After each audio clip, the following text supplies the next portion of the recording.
I don't do intros. How you guys doing today? I'm doing alright today. Today I have a neat little character for you guys. This is Ricard Nickle, the Glintstone Jester, a pure magic PvP build. A recreation of one of my old builds, a mild recreation of the character. Um, yeah, man, this build's so fun, and I had to remake it because I love the fucking spell combos that you can do with this build, and you'll see it all throughout the video. For now, I just kind of want to talk about the character first. By the way, if you guys want to see all of my equipment, weapons, armor, everything I'm using, fashion, all that stuff, it's at the end of the video. But I hope you guys will stay around for the invasions. As you can see right here, we got some spicy ones coming up. So yeah, let's talk about the character real quick. But first, I want to show you guys this MLG clip right here of why you're gonna see a lot of ridiculous Cannon of Hynma shenanigans in this video. Look at this. Oh my goodness. Cannon of Hynma is probably the most ridiculous spell in the entire game. And I just do another one for fun. But anyway, let's talk about the character. So I had an original character. The original build and the original character's name used to be Barry. You're a wizard, Barry. That was kind of the joke. So I asked my girlfriend one day, what's a good name for a wizard?" She looked at me, and she looked at the character's face, and I'm assuming it's because he had blue hair, like kind of like really dark blue hair. She just said Barry. So I named him Barry, and my wizard build was called Barry. And you can see that build on the channel. It was a few videos ago, before I lost all my builds, that is. But yeah, he's on the channel, and I wanted to connect this character to Barry in a way. So this is Barry's disowned son, who became a jester and a grave robber. Barry was a carrion wizard, and he studied at Raya Lucaria, stuff like that. He hated his son so much for becoming a jester that he didn't teach him any magic. So Ricard, the jester boy right here, he stole his father's staff, the Azura staff, and he kind of just went grave robbing in Raya Lucaria and learned all these spells through robbing people's graves and you know, stealing and cheating and stuff like that. So he's a really creepy boy. And I love this fashion. Shout out to Hell Guy for giving me all this stuff. Fan, viewer. Really cool guy. Anyway, so the character and the build. Oh, carry and piercer damage. It's insane. So he has all the same spells as his father. The spell combo that Barry used to do was Carrion Greatsword into Gavel of Hynma into Carrion Piercer, and it all combos pretty well. When you want to have max cast speed plus Azura staff to do that, just to make it come out the fastest, I'm fucking role playing an enemy right here because I, you know, these battle mages around this corridor, they like to shoot Cannon of Hynma at people. So I just, you know, did it with them, and it worked out.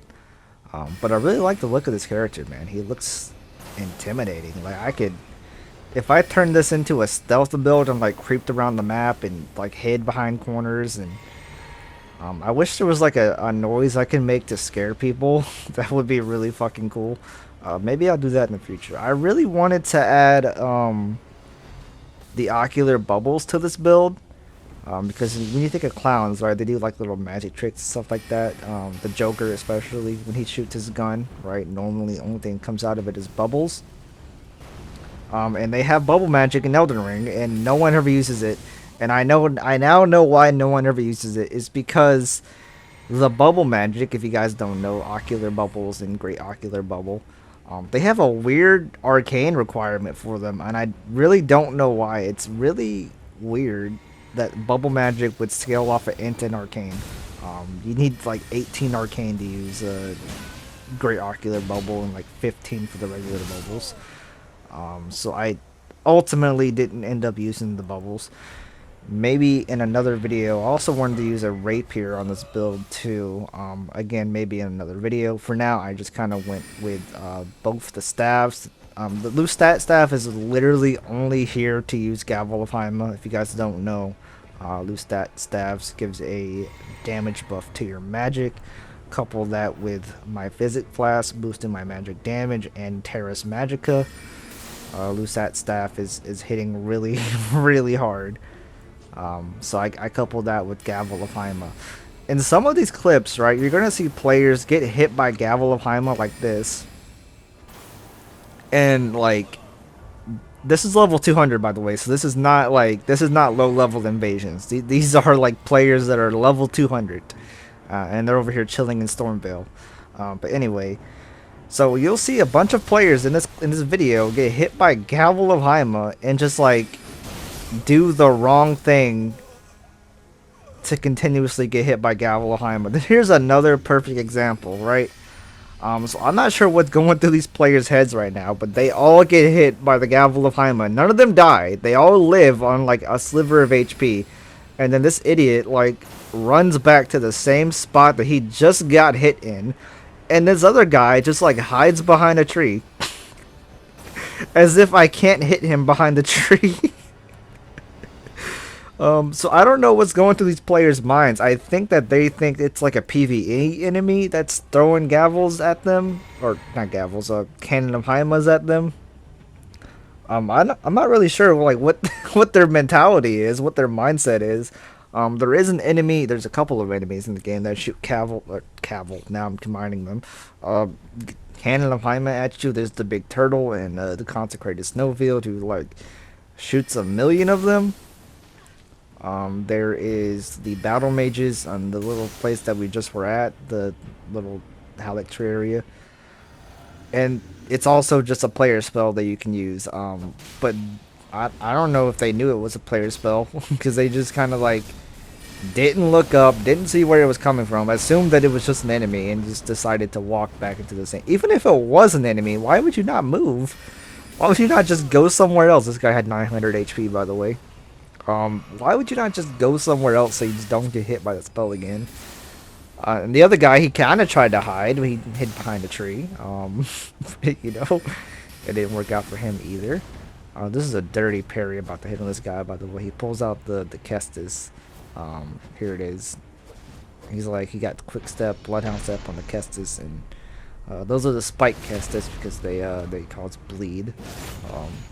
If you guys don't know, the fist weapons got buffed, so a lot of people are like spamming Kestis right now. Cold infusing it, poison infusing it, because you know if it has bleed, it scales kind of okay with arcane. This is a funny clip. This guy goes right off the edge. I don't know, man. I'm glad to have my my spell build back. I'm looking at like all of my characters. You know, rebuilding them from scratch. I have 9 character slots now that are all filled up, and most of them, actually all of them are, like 8 of them are finished, and they're all characters that I really like, including this build. If you count this as the same build as Barry, which I don't because they're 2 different characters, I would have remade 4 builds. Barry build, the Moonlight Knight, Reverend Isaac, which I'm working on right now, and the Madness build. The 6 other characters are all completely new. Maybe I'll do a video where I show off all of my builds. Once they're all finished, that is. For now, guys, here's all of my stats, equipment, spells, everything. Fashion, all that fun stuff. If you guys like this kind of content, this kind of build making content, this kind of PvP invasion duel content, leave a subscribe, man. Leave a like and a subscribe. Really appreciate it, man. I'm trying to get to 1,000 subs. We're almost there. We're like almost halfway there. So with that being said, guys, fare thee well. Take care of yourselves, and peace out, everyone.